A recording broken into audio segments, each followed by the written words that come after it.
Phase 1. The first half. Real Madrid didn't engage in a collective high press but did ensure that there was often high pressure on Liverpool's midfield when they received the ball. This forced errors from LFC's midfield.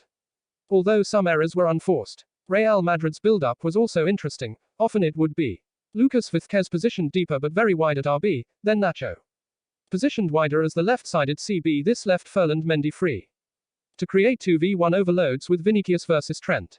The wide setup of Vázquez and Nacho stretched the press of LFC's front three. Zidane then often inverted his midfield triangle with Kross stepping into Casemiro's deep-lying role during the build-up.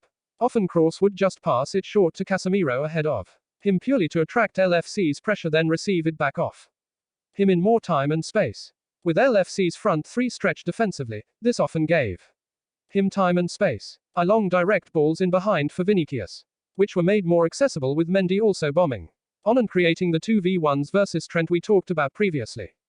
Zidane recognized Nat Phillips is out of his depth at this level and wasn't good enough to cover those runs. Real Madrid applied more pressure to Liverpool midfield in early stage. Nacho and Lucas Vázquez wider and deep positioning helps Kross to get more space and time.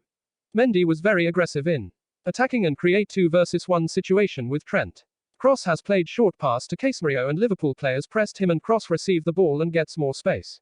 Both of these tactical components combined for the Real Madrid first goal.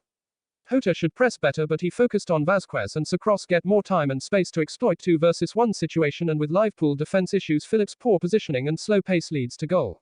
Phase 2. After Liverpool's goal, Thiago's introduction for Keita did help LFC become a greater threat in transition, along with Wijnaldum's ball carrying, e.g. for Salah's goal. Zidane responded by switching his longer, more direct build-up to a shorter build-up, helped Real retain possession and seize LFC's momentum. This was partly achieved by Benzema dropping deeper but then Kross and Modric focusing on more horizontal ball circulation in partnership, then switching play to the flanks. Phase 3. The compact low block. On 70 minutes, Zidane subbed on Valverde on the right wing for Asensio. He often acted as a second right back, helping Vázquez with his defensive duties. LFC had more time and space on the ball in central areas but were faced with an impenetrable wall.